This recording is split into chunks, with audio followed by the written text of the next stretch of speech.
Good morning, everyone. I'm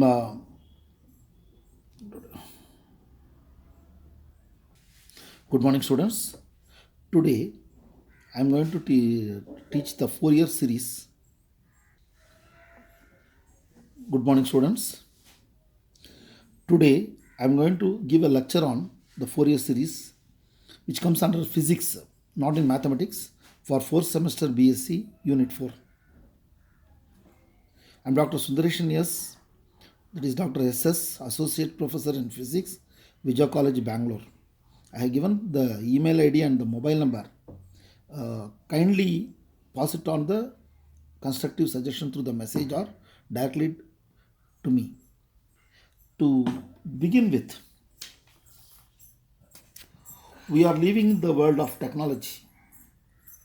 Now you are watching this video through your mobile or maybe the computer or tablet, and even this the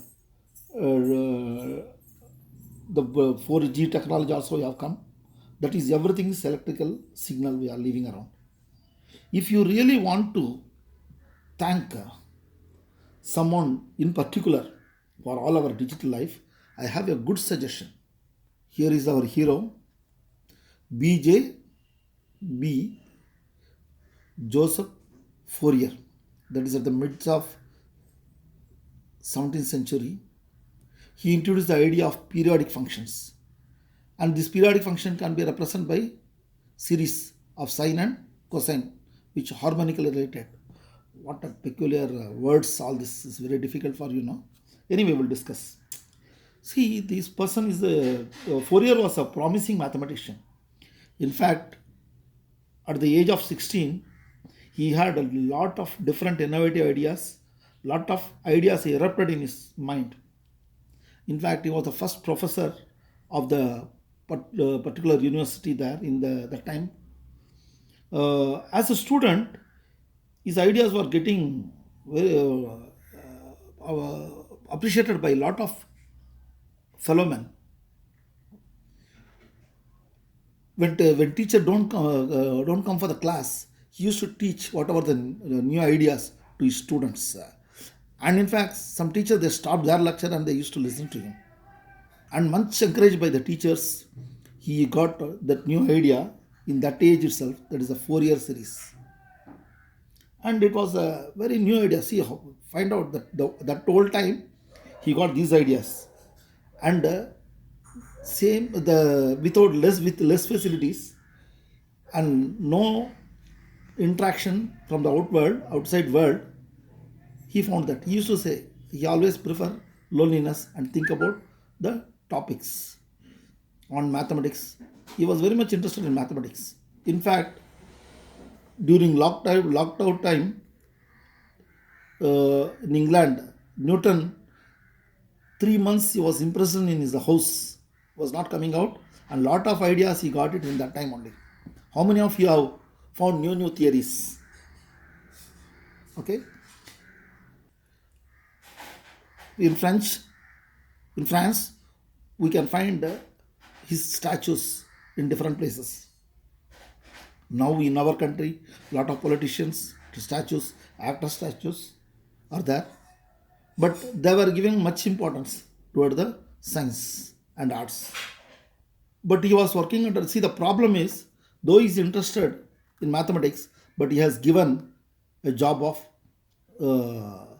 a different job which he didn't like. The Napoleon sent him to explore uh, for the commerce arts project in Egypt, and asked him to study geography and history. It was really he didn't like, but he was forced to do that. A majority of his lifetime he used to go through what that written lot of Egypt history, and 23 volumes of books he has written, and even discovery channels you can get lot of find a lot of reference of this Fourier. He used to worry.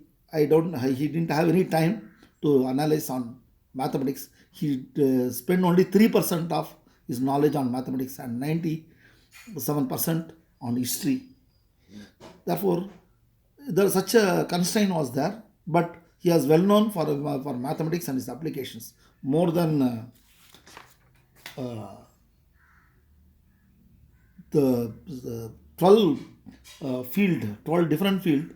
We are using Fourier series. See, in physics, first it was discussed so the application of Fourier series was on heat diffusions and greenhouse effect. Later, the same Fourier series was designed to construct prisms and maintain the same temperature throughout all the seasons.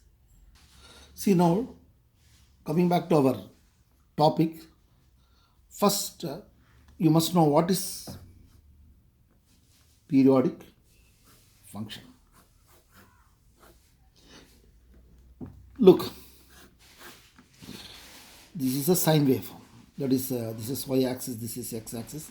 Y is a function of x, or this is function of x. We write like this, y, and this is a sine wave. This is cos wave. This is sine x. This is function of x is equal to cos x. Now this is a periodic function. See, you will get a, this is a one wave, another wave, another wave. This one complete wave is represented by complete wave, or this unit repeats in a regular interval of time. Now this length I will write L. This length remain constant. In physics we call wavelength. Now in trigonometry, you know, sine 360 plus theta is equal to sine theta, or cos 360 plus theta is equal to cos theta, or 360 degree, or 2 pi, we can write like this, 2 pi, or sine n number of 1, 2, 360 means one rotation, n number of rotation plus any value, it remains same value. Therefore, this is a periodic functions. Therefore, in general, any function, right, this is L plus this is the length of the function is equal to same function for all x belongs to the domain of the function, right? And this, what is L? L is a real positive integer. Here what 360 or 2 pi is a real positive integer. Then that type of function is called periodic function. Therefore, a function is said to be periodic. When do you call it is periodic function? They'll ask you the definition for 1 mark. What is periodic function? A function is said to be periodic if there exists a positive real number, such that function of x plus L is equal to function of x. For all x belongs to domain of the function, then fx is called periodic function. Alright? That's called periodic function. But this is the, you have to write the sentence. Look, a function is said to be periodic if there exists a positive real number such that f of x plus L is equal to fx for all x belongs to domain of the function. You can do in any way. Say example that I given, say example sine 360 plus theta sine theta, or 2 pi plus theta sine theta, all these things, right? These are the periodic functions. Now these also are periodic functions. These also, what is the length? 2 units. Got it? Sine x. See now here sine function is this. If I multiply by 3, it becomes so big, right? This is a coefficient. That means you are magnifying it. Cos, suppose this is the cos wave. Cos starts cos 0, 1. Sine 0, 0. Cos 0, 1. Cos 90 is 0. Here sine 90, 1. Therefore, sine wave is like this, cos wave is like this. Here I magnified. The coefficient is what? 3. Here what? Such a big wave, I want to diminish it 1 by 3, it becomes small. Right? Now, what do you mean by linear combination? Suppose y1 is one wave, y2 is another wave. I combine these two, right? You will get a different wave, right? In a group songs, it is like a group song. You can't identify which person is singing, but it is a combination of different voices or different sine waves or cos waves, whatever it is. The same way you can call the group song is a linear combination of individual singer. The same way, if sin x is a periodic function, cos x is a periodic function, these are the coefficients 1 by 4 or 3 by 2 or whatever it is, these are the coefficients. The linear combination, what do you mean by linear combination? I am adding linear combination of the two wave is also another function, right? It looks so beautifully, see, it's a beautiful wave. This is also beautiful wave. When you combine this, you'll get somewhat different wave, an ugly wave with these coefficients. Therefore, here you can write, we can tell how to read this sine wave, two sine wave and cos wave with the coefficients with a different magnitude. If you combine, what will get? This plus this gives this wave. Linear combination of this. This is made up of what? Two components. Here are how it looks. This wave. It is component of this wave plus this wave plus this wave. Three waves or four waves. Three or four waves combination. See, 3 sin x, 1 4 cos x, 2 by 3 sin x, 1 4 sin x, 3 by 2 sin cos, everything you mix up, all that, right? When I enter the class, you say, good morning, sir. Not one student, everybody telling, no? The wave pattern will be like this. This combination of all the voices. Can you follow? What do you mean by orthogonal function? See, this is plus 1 and minus 1. Sine is oscillating between plus 1 and minus 1. Even cos is oscillating between what? Plus 1 and minus 1. This is sine 90 is 1. Sine 180 is 0. That is 90. 180. 270. 360. Right? Here also. See, when sine 0, 0, but cos 0, 1. Sine 0, 0, but cos 0, 1. When this is 0, this is orthogonal difference. When sine 90 is 1, cos is 0. They are orthogonal function. Therefore, sine theta, you can convert it to cos theta. How?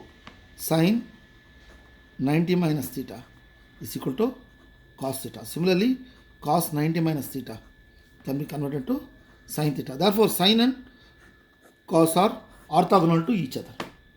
Can you follow? Therefore, what is the range? What is the range of this y-axis? That is, y-axis or function of x. Minus 1 and plus 1. See, it is oscillating between plus 1 and minus 1. Therefore, sin theta, it is what? It lies between minus 1 and plus 1. It can take the value of 1 also. Here also it will take the value of. This is called closed interval. Minus 1 and plus 1. Not open interval. It is a closed interval. Even it will take sin value, take minus 1 also. Right? Therefore, here the vertical range, this is the vertical range. Now horizontal range, what I do is, see, I used to write like this, isn't it? 0, 90, 180, 360, right? 360 means 2 pi, 180 is pi, this is 0. Then what I can do is I can shift it this side. I put one line here minus L, plus I will put it, this is the center, right? Now I can write like this. Sin 90 is 1. See. Or this way also you can do it. Got it? I'll write it on another page.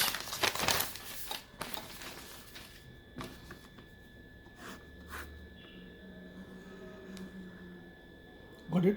Minus pi, plus pi, or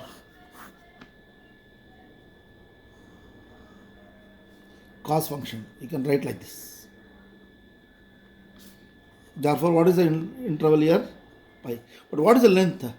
What is the length? Length is what? 2 pi. Length here 2 pi. This is one period. And there are different type of function. What is called odd function in even function? Suppose f of minus x is equal to fx. Then the function is called odd function. What do you mean by this? So example, sine minus theta is equal to minus sine theta. You know this fourth quadrant, all are positive. Here sine and cosecant are positive, here tan and cot are positive, here cos and secant are positive. That means what? This is clockwise is minus, anti-clockwise is, clockwise is minus, anti-clockwise is plus. Therefore here sine minus theta equal to minus sine theta. Similarly tan minus theta equal to minus tan theta. Therefore similarly tan minus theta is equal to minus tan theta, because it comes in fourth quadrant, whereas cos minus theta is equal to plus cos theta only, because cos comes in what? Fourth quadrant is positive. Therefore here what is f of minus x? Suppose sine of minus x is equal to minus sin x. Therefore it is an odd function. Therefore what is called odd function in even function? If f of minus x is equal to minus of fx, that is called odd function. Example, suppose function is equal to sin x. Check whether it is even function or odd function. What you have to do? Consider f of minus x. That means what? Sine of minus x. But sine of minus x is what? Minus sin x. But sin x is same as what? Fx, is it not? Therefore, if you connect these two, f of minus x is equal to minus fx. That implies f of x is what? Odd function. Whereas sine square, what is even function? I'll tell you. Even function. Even function is what? If f of minus x is equal to plus fx, then it is called even function. Example, fx is equal to cos x. Check whether it is even function or odd function. Consider this. Consider f of minus x, cos of minus x. But cos minus theta is what? You know, cos minus theta is equal to plus cos theta. Therefore, we get plus cos x. Therefore, cos x is nothing but fx. Therefore, f of minus x is equal to plus fx. It is a even function. Now you have seen that sin x is a odd function. But what about sin square x? Sin square x is an even function. Because sin of minus x, the whole square is equal to what? Minus sin x, the whole square, minus into minus, plus. Therefore, the same thing, if you square it or cube it, the function changes. Therefore, you know what is the definition of odd function and even function. Therefore, any function, f of x, if f of x minus x is equal to plus fx, that implies fx is odd function. If f of minus x is equal to plus fx, if f of minus x is equal to minus fx, it's called odd function. If f of minus x is equal to fx, then this is called even function, right? Therefore, here note another important thing is integral of minus L plus L of any function, right? Here it depends upon odd or even. Just I'll put odd and even, I'll see what result I'll get it.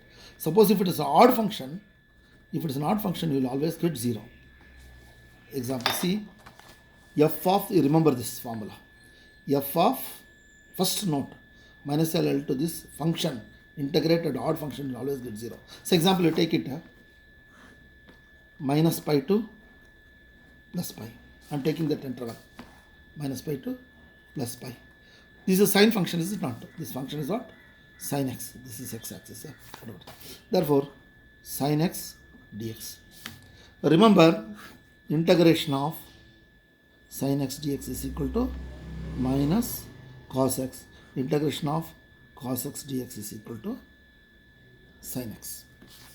Therefore, integration of sin x is what? I get minus cos x, that equal to lower limit and upper limit I am going to put it. Now what sign you are taking? Just to take out the sign here. Cos x, pi and minus pi. Then substitute the upper limit minus lower limit. You know cos minus theta is what? Cos theta only, right? Because you have studied now cos minus theta is cos theta. Therefore, here cos pi is equal to minus goes off. What will happen? Cos pi. What is? Remember these values. Sin 0, cos 0, sin 90, cos 90, sin 27 and 180, cos 180, sin 270, cos 270. Sin 0, 0, cos 0 is 1. This is 1. Cross multiply here. 0. Okay. Sin again this is 0. This is minus 1. See, cos 180 is minus 1. This is cos 180 is what? Minus 1. Sin 270 is also minus 1. Cos 270 is 0. Therefore, 0, pi by 2, pi, 2 pi. Can you follow? Therefore, here what will happen? Both get cancelled, 0 you can write it. Either you put cos 180 is minus 1, minus of minus 1, one and the same. Minus 1 plus 1, 0. Therefore, you remember a new formula, integral of anything L by the function. If it is odd, it is always 0. Understood? Therefore, any odd function integral between that interval is 0. You will be doing that. Therefore, when you go through the notes, they will give a lot of things, right? Sine and cos are orthogonal to each other. Integral of sine and cos, some constant to some constant, dx 0. It's not constant, it's a variable actually. Here I'll write n and m. S means what? Sine kn cos km dx is equal to 0. What is k? K is equal to pi by L. Pi by L nx. K, in this case, kn means. What is km? Km is what? Pi by L mx. Remember, it will be easy. Therefore, now, just this, whatever we remember in the examination, you won't get all this suddenly, right? Just know that's all, right? If it you remember is okay, otherwise it's not required. I'll write down all the formulas here. Look here. Integral of this you know, right? Integral of any function minus L and plus L such that k is equal to pi n by x is equal for all value of n. If you substitute, you will get 0, right? But for our exam point, we are not applying all these things. When you go through the textbook, you know, they give all these things to confuse you, that's all. But some students are more interested in learning. See, both are sine here. Both are sine. Here both are cos, right? Here n, m and n. If m is equal to n, you will get some value. This value only you will get it. If m is n is not equal to n, you will get 0. Right? But we are not going to apply in any of the problems which you are asked in the examination as well as the textbook. This is only for the completing of the syllabus, they do all this. Therefore, don't scratch your head much on this. Sine and cos, both are orthogonal. Therefore, 0. Both are. Here both are same. If both are same, if m and n are equal, then you will get a value. If both are same but they are not equal, then it will become 0. Here also what? Both functions are same. cos and cos are same. But if they are equal, then you'll get the same value. Therefore, just go through that. It is not that much important for you, right? I will introduce you a function for any arbitrary function. There is one condition called Dirichlet's condition. Don't go through the spelling properly. Dirichlet.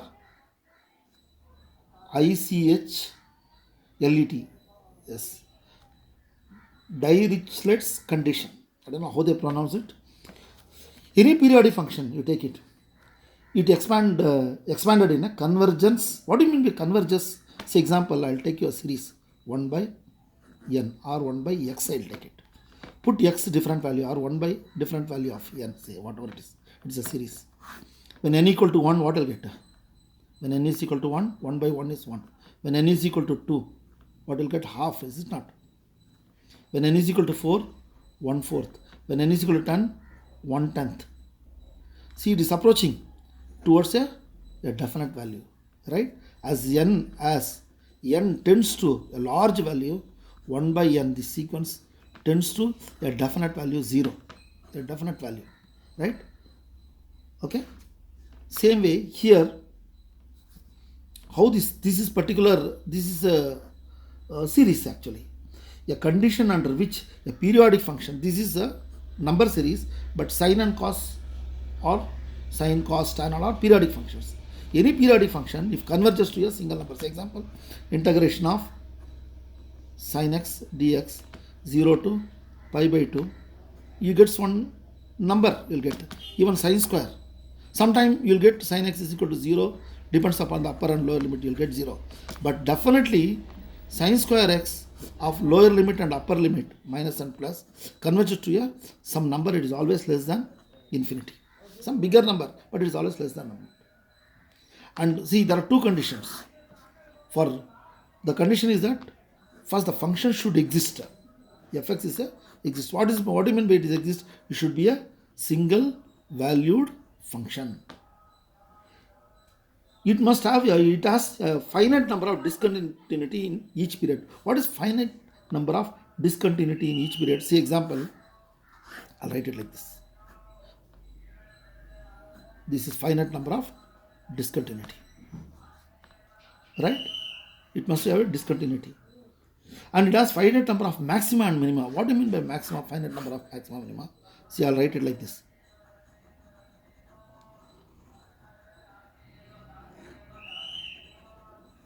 See, 1, 2, 3, 4, 5, 6.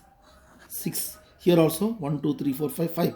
If it is 6, it is here 5, 6 maxima, here 5 minima. 6 maxima, minima. This is a periodic function. It has finite number of maxima and minima in each period. If you take one period, how many maxima are there? 6. How many minima? 5. Therefore, this is another condition. It should be single value. It should be finite number of discontinuity in each period. See, in each period, look like this. And again, integral of 0 to L of that function x should exist. Say example, 0 to pi by 2 sin x dx. You'll get some finite value because, understood? You'll get some value, maybe 0 or whatever it is. But you're not getting infinity. But 0 to pi by 2 sin square x dx should be always less than infinity. That means you will get some number. All these things they put it in a simple form, sentence form, right? What are the condition? The condition under which the periodic function can be expanded in convergence, because I am expanding and converges to, right? A definite, right? Converging series. This is converges to convergent Fourier series are known for Dirichlet's condition. See, very difficult to pronounce it because for L'Hospital rule we should not call L'Hospital. It is L'Hopital rule, but we call L'Hospital. De Broglie you have to pronounce. Now we pronounce De Broglie. Very funny pronunciations. Whatever it is, careful about spelling. They may ask you for 1 or 2 marks. 2 marks they'll ask you. Fx should be a single value function, correct. It has a finite number of discontinuity in each period. It has a discontinuity. See here also, see this is the, if you take it, it is a single value discontinuity. Here what is the discontinuity? It's a square wave. Here you have to write two tangents, is it not? It is a discontinuity. Here also at the corner discontinuity exists, and it has a finite number of discontinuity each period. This is a period, one period, right? This is one period. In each period you have discontinuity, this point, this point, this point, and so on, correct.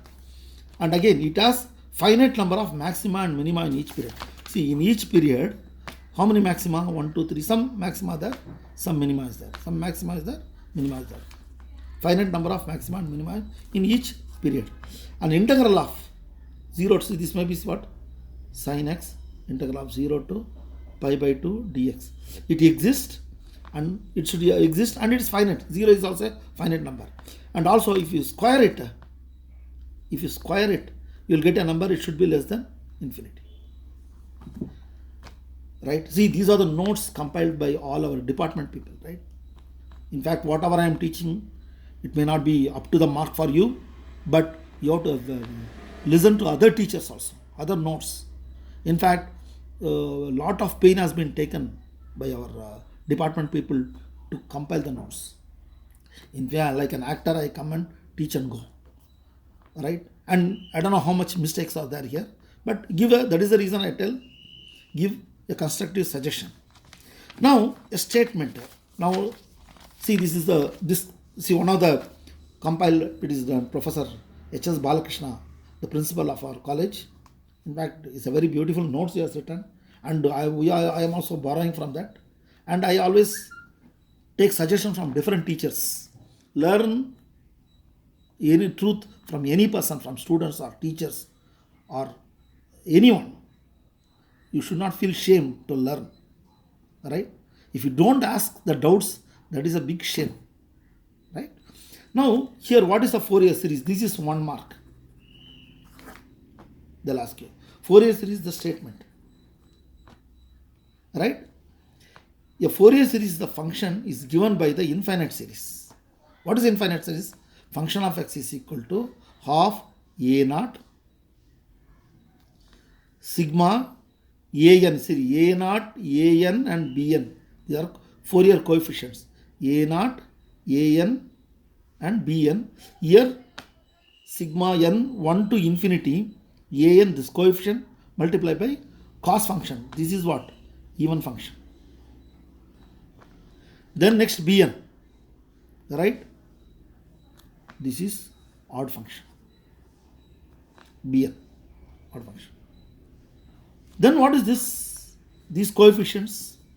Say example, one of the coefficient I am writing is a naught is equal to 1 by pi integral minus pi to plus pi, that function of x dx. You can evaluate this coefficient, right? Just remember this. A Fourier series is an expansion of periodic function. What is periodic function? Sine, cos, tan, and all that. A periodic function in terms of infinite sum of series of sine and cosine. Therefore, this Fourier series I have written in the short form, same thing here. F of x is equal to a naught by 2 sigma an cos nx and sigma b sin nx.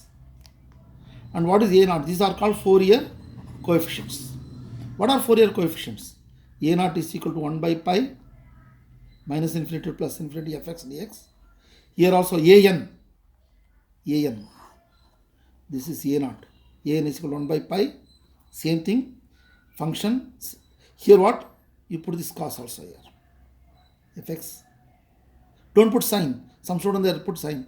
For an for cos. Then again bn is equal to 1 by pi, that function into sin x.